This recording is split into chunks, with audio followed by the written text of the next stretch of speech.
Hello everyone and once again welcome to my channel. So in this video I will talk about group discussion. So group discussion is all about showcase your soft skills. So मेरे हिसाब से जो group discussion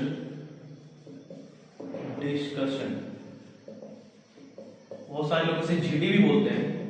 मेरे हिसाब से ये है showcase your soft skills.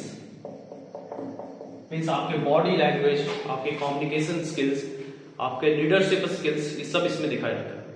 So guys, जब भी कंपनीज प्लेसमेंट के लिए आती है, चाहे वो टेक रोल के लिए हो या फिर नॉन टेक रोल के लिए हो, सो कई बार कंपनीज और कई बार कॉलेज वाले इंटेंशनली जो है वो जीडी शेड्यूल करवाते हैं, जो कि एक ग्रुप डिस्कशन। ये करवाने का बस एक ही रीजन है, क्योंकि आपके पास आज के डेट में जो जॉब है वो काफी लिमिटेड है और बच्चे काफी ज्यादा है। सो ऐसा कंपनीज भी करती है, कई बार कॉलेज वाले इंटेंशनली भी ऐसा करते हैं, जिस वजह से भीड़ कम हो जाती है, क्योंकि बेस्ड ऑन जीडी वो काफी लोगों को फिल्टर कर देती है यहाँ पे कंपनीज। सो जीडी में क्या होता है, जब मैं भी कॉलेज में फर्स्ट टाइम जब कंपनी में बैठा था, तो जीडी में मेरे को ऐसा लगा था यार ग्रुप डिस्कशन नॉर्मल, आपको कोई ऐसा टॉपिक दिया जाएगा और फिर आपको उस टॉपिक पे कुछ वैसा बोलना होगा।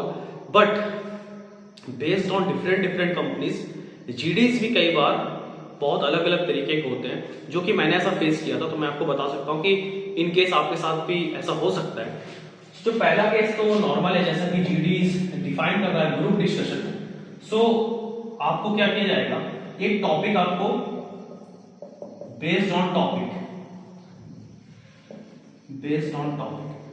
सो आपको एक टॉपिक दिया जाएगा, कोई भी रैंडम टॉपिक, उस टॉपिक पे आपको डिस्कशन करना है, ग्रुप डिस्कशन करना है। बेस्ट क्या होता है, जो ये टॉपिक वाला है, इसमें बेस्ट क्या होता है, या तो आप स्टार्ट कर दो या तो फिर आप कंक्लूड कर दो, क्योंकि स्टार्ट और कंक्लूड में लोग ज्यादा फोकस करते हैं। बीच में यदि आपका कम्युनिकेशन स्किल काफी अच्छा है, फिर तो नो डाउट आप कभी भी किसी भी टाइम पे बोलो, कोई दिक्कत नहीं। बट आप यदि आपका कम्युनिकेशन स्किल थोड़ा ऊपर नीचे है, तो आप स्टार्ट करने का कोशिश करो या फिर आप कंक्लूड करने का कोशिश करो।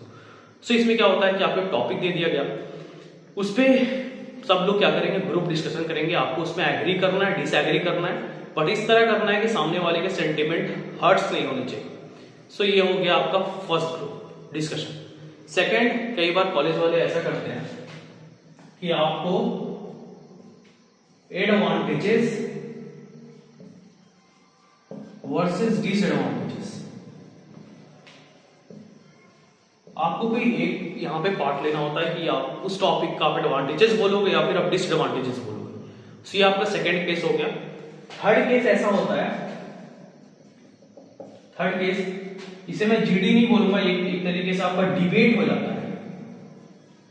मतलब ऐसा होना नहीं चाहिए ग्रुप डिस्कशन में, बट ये होता है गाइस कॉलेजेस में, कि आप ग्रुप डिस्कशन करवा रहे हो, लोग इसे एज अ डिबेट कंसिडर कर रहे हैं। मतलब उन्हें पता ही नहीं है ग्रुप डिस्कशन आखिर में, ग्रुप डिस्कशन करवाने का मेन मोटिव ये होता है, एम ये होता है कंपनीज वालों का, वो देखना चाहते हैं कि आप इन फ्यूचर जब कंपनी में आओगे, आपको एक ग्रुप अलॉट किया जाएगा, आप उस ग्रुप में काम करोगे, ना कि आप सोलो वर्क करोगे।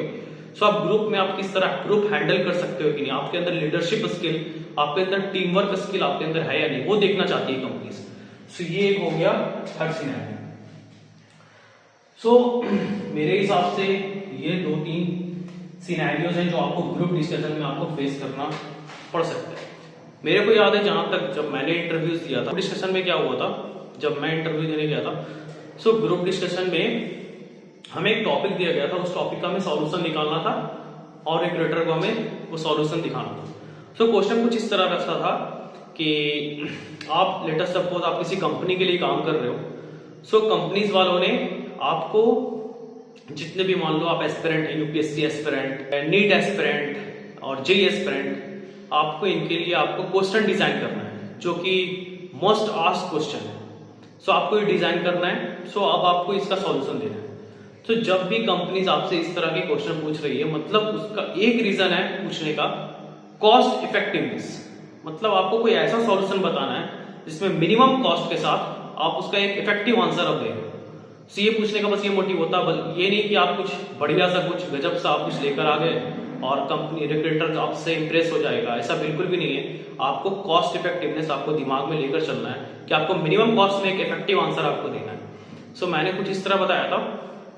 बहुत सारे लोगों ने ऐसा बोला था कि मैं जितने भी वर्किंग प्रोफेशनल जो कंपनीज में काम कर रहे हैं उनके लिए मैं जेई के क्वेश्चन डिजाइन करवा लूंगा, नीट के क्वेश्चन डिजाइन करवा लूंगा। यूपीएससी के लिए जो ऑलरेडी जिन्होंने यूपीएससी क्लियर कर रखा है मैं उनसे यूपीएससी का क्वेश्चन डिजाइन करवा लूंगा।